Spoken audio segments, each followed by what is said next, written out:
ಬಂಟ್ವಾಳ ತಾಲೂಕಿನ ಸಜಿಪಮುನ್ನೂರು ಗ್ರಾಮದ ನಂದಾವರ ಗುಂಪು ಮನೆಯಲ್ಲಿ ಮನೆಯೊಂದರ ಮೇಲೆ ಗುಡ್ಡ ಕುಸಿದು ಬಿದ್ದು ಮನೆಯೊಳಗೆ ಸಿಲುಕಿ ಹಾಕಿಕೊಂಡಿದ್ದ ಇಬ್ಬರು ಮಹಿಳೆಯರ ಪೈಕಿ ಓರ್ವ ಮಹಿಳೆಯನ್ನ ರಕ್ಷಣೆ ಮಾಡಲಾಗಿದ್ದು ಮತ್ತೋರ್ವ ಮಹಿಳೆ ಮೃತಪಟ್ಟ ಘಟನೆ ನಡೆದಿದೆ. ಮಣ್ಣಿನೊಳಗಿದ್ದ ಮಹಿಳೆಯನ್ನ ರಕ್ಷಣೆ ಮಾಡಿದ ಬಳಿಕ ಸತತ ಪ್ರಯತ್ನ ಮಾಡಿದ ವಿಫಲವಾಗಿದೆ. ನಂದಾವರ ನಿವಾಸಿ ಮೊಹಮ್ಮದ್ ಅವರ ಪತ್ನಿ 49ರ ಹರೆಯದ ಜರೀನಾ ಹಾಗೂ 20ರ ಹರೆಯದ ಶಫಾ ಮನೆಯಡಿಯಲ್ಲಿ ಸಿಲುಕಿ ಹಾಕಿಕೊಂಡಿದ್ದರು. ಅವರಲ್ಲಿ ಸಫಾ ಅವರನ್ನ ತಕ್ಷಣ ರಕ್ಷಣೆ ಮಾಡಲಾಗಿದೆ.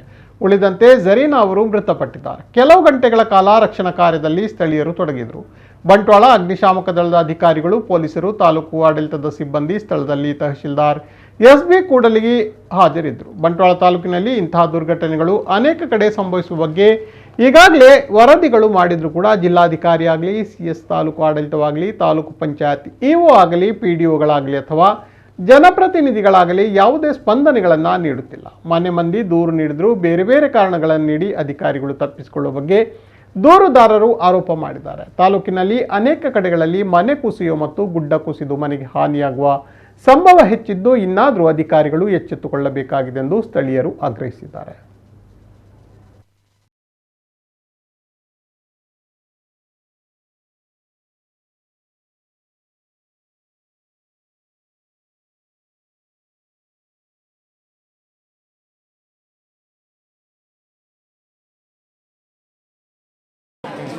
ಅಗಲಿ ಬಣ್ಣಾಗ ಬೆಚ್ಚ ಒಂದು ಇದು ಹೆಂಗೆ ಸುದ್ದಿ ಗಲಾಟೆ ಆಗ್ಬೋದು ಬರುತ್ತೆ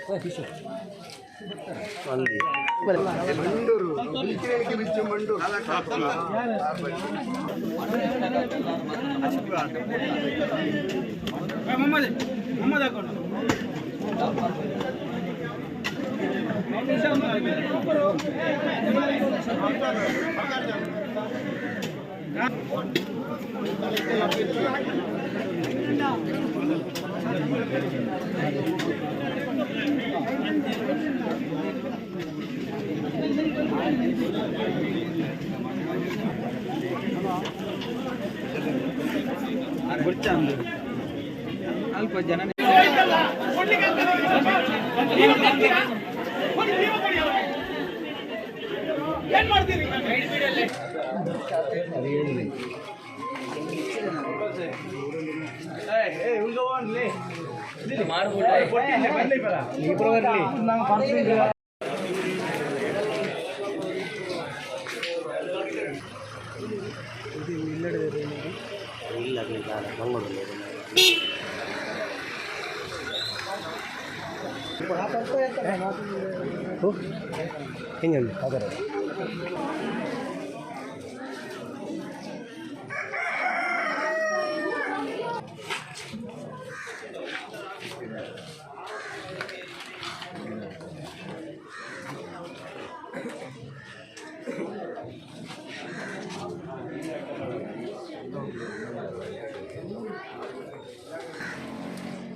ಹಿಂಗೆ ಅವತ್ತೊಮ್ಮೆ ಹೇಳಿದ್ವಿ, ಅಲ್ಲಿ ಬಂದು ಹೋಗಿದ್ದಾರೆ.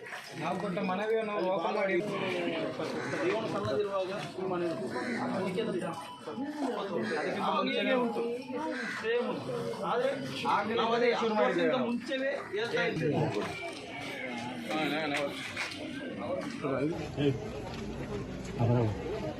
ಈ ವಾರ್ಡ್ ಮೆಂಬರ್ ಇಬ್ಬರಿದ್ದಾರೆ. ತಾವು ಮೆಂಬರ್ ಪಂಚಾಯತ್ ಮೆಂಬರ್ ಸರ್, ಇದು ಪಂಚಾಯತಿ 50 ಆಗಿದೆ. ಈ ಜಾಗ ಬರುವಂತ ಸಾಧ್ಯತೆ ಇದೆ ಅಂತ ಅಲ್ಲ, ಹಾಗೆ ಅಲ್ಲ ಸರ್. ಇದು ಅಂದ್ರೆ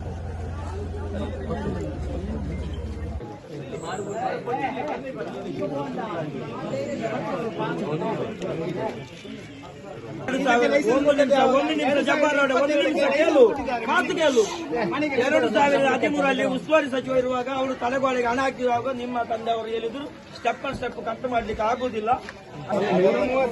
ಈಗ ಬಂದದ್ದು ಸರ್.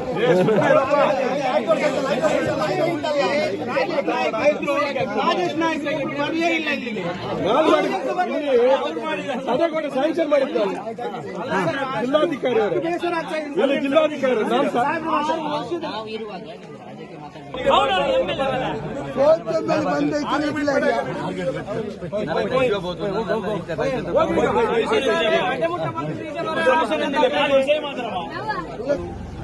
ಆಗಿದೆ, ಆಗ ನಾವು ಹೋಗಿ ಕೊಟ್ಟಿದ್ದೇನೆ. ಅದಕ್ಕೆ ರೆಸ್ಪಾನ್ಸ್ ಇಲ್ಲ. ಆದ್ಮೇಲೆ ನೆಕ್ಸ್ಟ್ ಬಂದಿರ್ತಾರೆ. ಹೋಗಿತ್ತು. ಫಸ್ಟ್ ಬಿದ್ದಾಗ ಅಲ್ಲಿ ಮನೆ ಹೋಗಿದೆ. ಅದಕ್ಕೆ ಸಂಬಂಧಪಟ್ಟದ್ದು ಹೇಳುದು, ಈಗ ಕೆಲಸ ಮಾಡುವುದಾದ್ರೆ ಮತ್ತೆ ನೀವು ಜವಾಬ್ದಾರಿಯುತರಾಗಿ ಅವ್ರನ್ನ ಹೊರಗೆ ತರಬೇಕಾಗಿತ್ತು. ಯಾವುದು ಈಗ ನೋಟಿಸ್ ಕೊಟ್ಟಿದ್ದಾರೆ, ಇದು ಮಾಡಿದ್ದಾರೆ, ಜೀವನ ಫಸ್ಟ್ ಸರ್ ಒಂದೇನದು, ರಾಜಕೀಯ ಮಾಡಬೇಡಿ. ನೋಟಿಸ್ ಯಾರು ಬಂದು ಕೊಟ್ಟಿಲ್ಲ. ನಮ್ಮ ಮನೆ ಈ ಕಡೆ ಉಂಟು, ಅವ್ರ ಮನೆ ಆ ಕಡೆ ಉಂಟು. ಯಾರು ನೋಟಿಸ್ ಕೊಟ್ಟಿಲ್ಲ. ಇಡೀ ಜಿಲ್ಲೆಯಲ್ಲಿ ಈ ತರ ಇರೋದು ಮುಂದೆ ಆಗ್ಬಾರ್ದು ಅನ್ನೋದಕ್ಕೆ ನಮ್ಮಿಂದ ಏನು ಆಗ್ಬೇಕು ಅನ್ನೋ ನಿಟ್ಟಿನಲ್ಲಿ ನಾವು ಚಿಂತನೆ ಮಾಡ್ತೇವೆ ಸರ್. ಅದು ಬಿಡಿ, ಅದು ಆಯ್ತು. ಈಗ ಇದಕ್ಕೆ ತಕ್ಷಣ ಈಗ ಹತ್ತಿರ ಏನು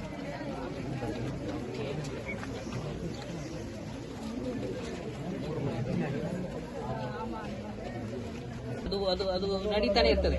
ಬಟ್ ಇದನ್ನ ವಿಂಗಡಣೆ ಮಾಡಬೇಕಾದ್ರೆ ನಾವು ಈಗ ಪ್ರಾಣ ಉಳಿಸುವಂತ ಕೆಲಸ ಮಾಡಬೇಕು.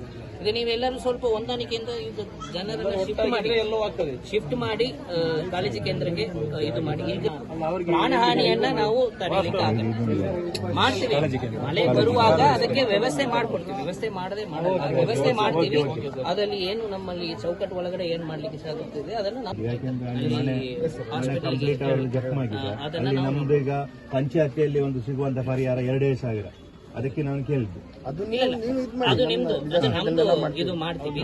ಪಂಚಾಯತಿಂದ ನೀವು ಏನು ಕೊಡ್ಬೋದು, ನೀವು ರೆಸಲ್ಯೂಷನ್ ಮಾಡ್ಕೊಂಡು ಅವ್ರನ್ನ ನೋಡ್ಕೊಳ್ಳೋದಾದ್ರೆ ತುಂಬಾ ಖುಷಿ. ನಾವು ನಿಮ್ ಸರ್ಕಾರದೊಂದು ತೊಂದರೆ ಇಲ್ಲ. ಸರ್ಕಾರದಿಂದ ಇದು ಪ್ರಕಾರ 5 ಲಕ್ಷ ಇದು ಪ್ಲಸ್ 1,20,000 ರೂಪಾಯಿ ಮನೆಗೆ ತಕ್ಷಣ ಇವತ್ತು ಒಳಗಡೆ ನಾವು ಅದನ್ನ ಸ್ಯಾಂಕ್ಷನ್ ಮಳೆ ಇದ್ರೆ ಅದು ಎಲ್ಲಾ ಮನೆಗೂ ಅದಕ್ಕೆ ಹೇಳ್ತೇವೆ.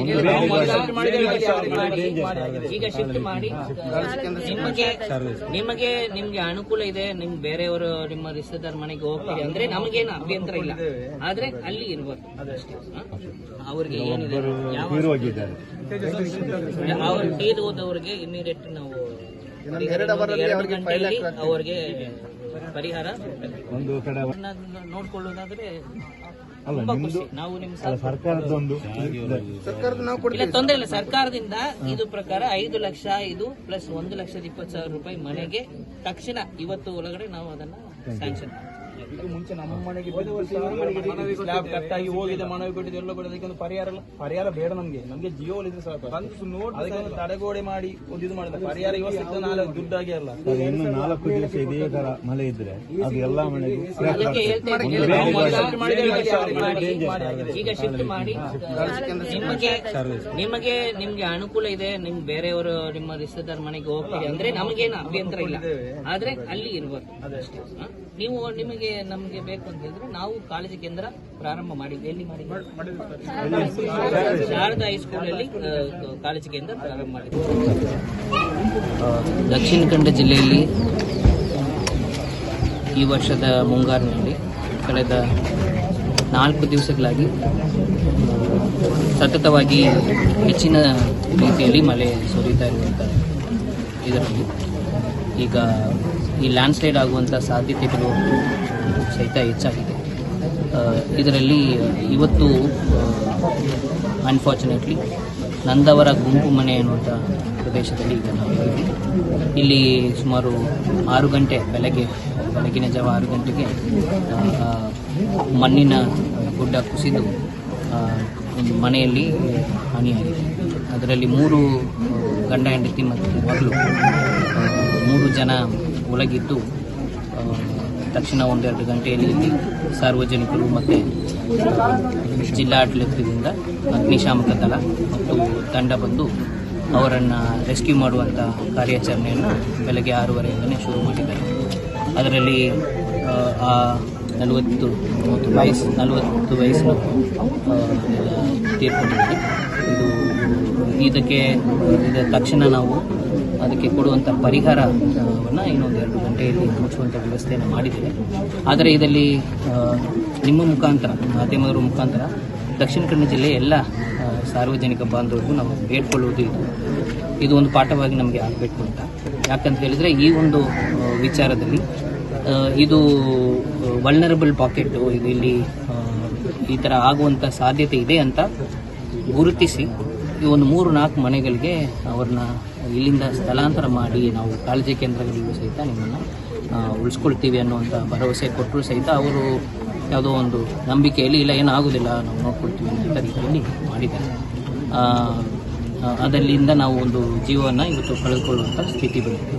ಅದಕ್ಕೆ ನಾವು ನಿಮ್ಮ ಮುಖಾಂತರ ಏನು ವಿನಂತಿ ಮಾಡ್ಕೊಳ್ತೀವಿ, ಎಲ್ಲರೂ ಕೂಡ ಈ ಥರ ನಾವು ಪ್ರತಿ ಒಂದು ಪಾಕೆಟಲ್ಲೂ ವಲ್ನರಬಲ್ ಏರಿಯಾಸನ್ನು ಐಡೆಂಟಿಫೈ ಮಾಡಲಿಕ್ಕೆ ಪ್ರತಿ ಗ್ರಾಮ ಪಂಚಾಯತ್ ಮಟ್ಟದಲ್ಲಿ ನಾವು ಡಿಸಾಸ್ಟರ್ ಮ್ಯಾನೇಜ್ಮೆಂಟ್ ಪ್ಲ್ಯಾನನ್ನು ಮಾಡ್ಕೊಂಡಿದ್ದೇವೆ. ಒಂದು ನೋಡಲ್ ಆಫೀಸರನ್ನು ವಹಿಸಿಕೊಂಡು ಸಂಪೂರ್ಣವಾಗಿ ಅಲ್ಲೇ ಫೈರಿಂದ ಹಿಡಿದು ಎಲ್ಲೆಲ್ಲ ರಿಸೋರ್ಸಸ್ JCBಯಿಂದ ಹಿಡಿದು ಏನೇನಿದೆ ಎಲ್ಲೆಲ್ಲ ನಾವು ಮ್ಯಾಪ್ ಮಾಡ್ಕೊಂಡು ಪ್ಲ್ಯಾನ್ ಮಾಡ್ತೀವಿ.